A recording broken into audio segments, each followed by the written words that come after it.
Away from West Asia to the United Kingdom's Labour Party, which is making desperate attempts to woo British Indian voters, but it continues to get its India policy all wrong. The Labour Party has termed Jammu and Kashmir as the world's most pressing humanitarian crisis. Not only that, it has compared Jammu and Kashmir to Yemen. Yes, Yemen, whose conflict has been termed as the worst humanitarian crisis in the world by the United Nations. Seems like the party has not learnt the lessons from the condemnation of its controversial motion on Jammu and Kashmir that it had passed in the month of September.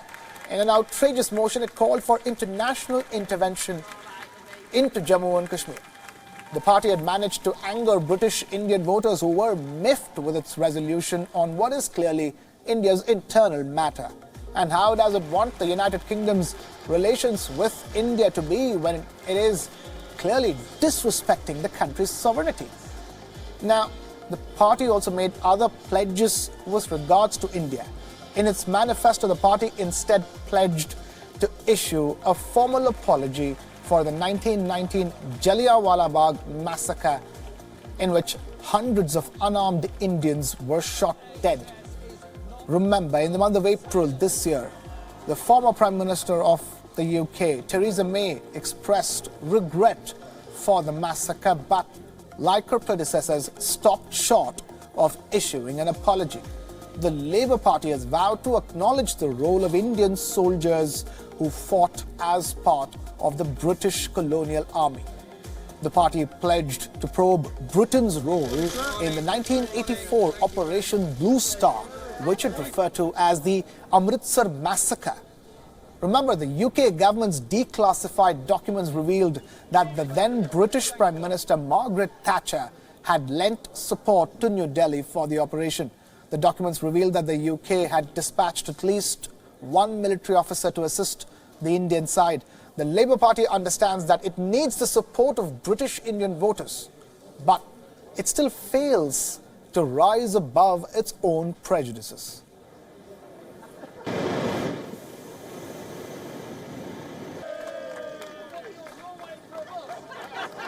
And even as Britain prepares for Election Day on the 12th of December, the Labour Party's latest move leaves many questions unanswered, and more importantly, whether it will have the right impact on the British Indian voter.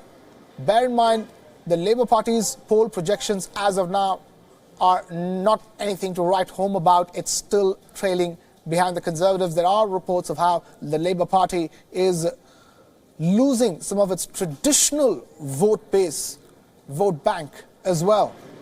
But in the meanwhile, the Labour Party's election manifesto is clearly another attempt to meddle into India's internal affairs with an outrageous comparison of the situation in Jammu and Kashmir to that of the situation in Yemen.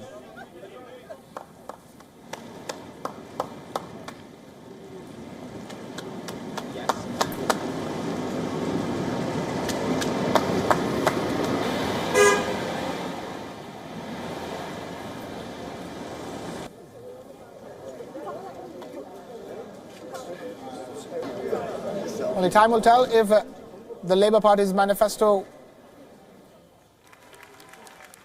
backfires or not. But for now, shifting focus away from the United Kingdom.